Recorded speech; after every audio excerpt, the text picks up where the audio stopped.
Hello everyone. Today we will discuss character sketch of Sahib or Sahib-e-Alam. Sahib was a rag picker who lived in Seemapuri. Sahib जो था एक कूड़ा बीनने वाला लड़का था जो कि सीमापुरी में रहता था. His family had migrated from Dhaka, Bangladesh to India in 1971. उसका जो परिवार था वो ढाका बांग्लादेश से 1971 में माइग्रेट होकर इंडिया आ गए थे with the hope of finding better life condition.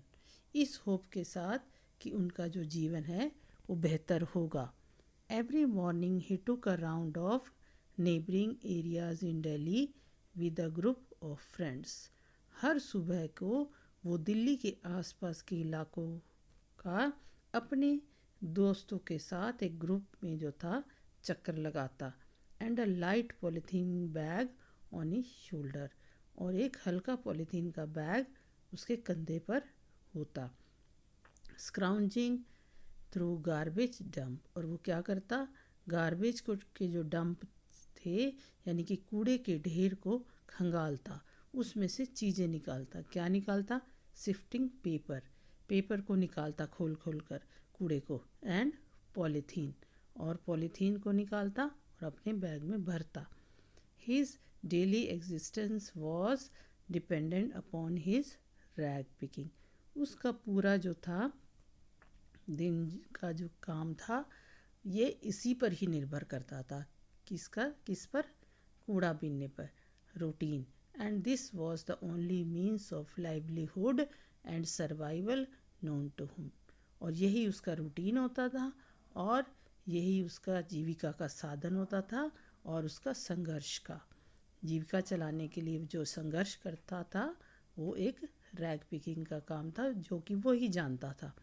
Observing children in पोश एरियाज प्लेइंग फुटबॉल, और वो देखता कि उसके आसपास के जो अच्छे इलाके हैं वहाँ पर बच्चों को फुटबॉल खेलता हुआ, वेयरिंग क्वालिटीज़ क्लोथ्स, अच्छे कपड़े पहने हुए देखता.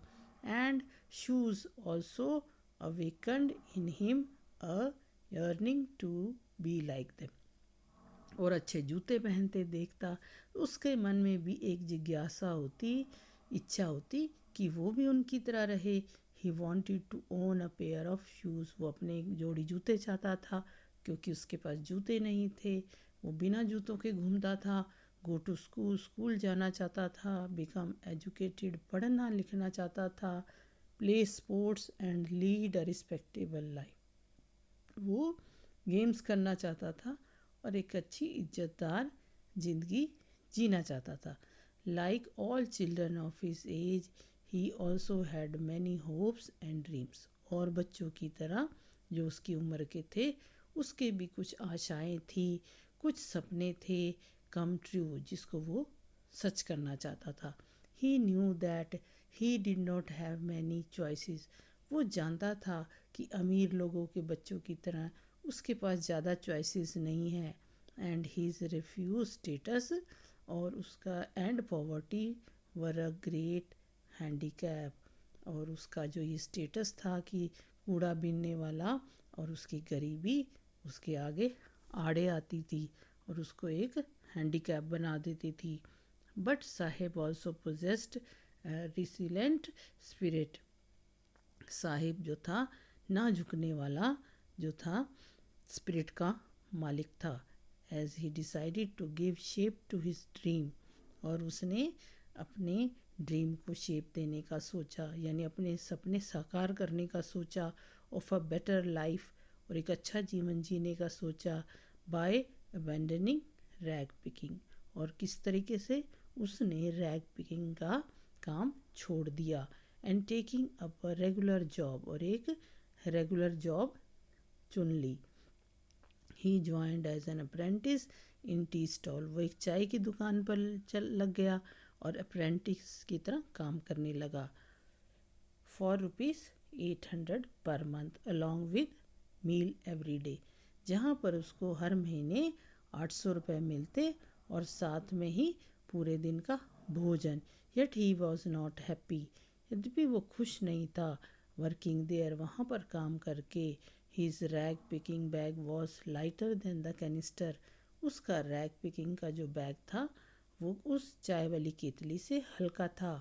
However, the surety of a fixed salary at the end of the month, जबकि वो इस बात से श्योर था कि महीने के अंत में उसे एक फिक्स सैलरी मिलेगी. took him a step further, यही सोच उसको आगे तक ले गई. From a hand to mouth existence, अपना जीविका चलाने के लिए, यानी अपनी रोज़ी रोटी चलाने के लिए उसने चाय की दुकान पर काम किया और अपना आगे कदम बढ़ाया. Though he lost his independence, जबकि वो अपनी आज़ादी खो चुका था. And ceased to be his own master, और अपना जो अब खुद का स्वयं का काम था वो भी उसका बंद हो गया था. But he did pave way for a better life economically, परंतु अब उसने अच्छा जीवन जीने के लिए आगे कदम बढ़ा लिया था. तो ये तो था साहिब का करेक्टर स्केच. आई होप मेरा ये एक्सप्लेनेशन आपके काम आएगा. Thank you for watching this video.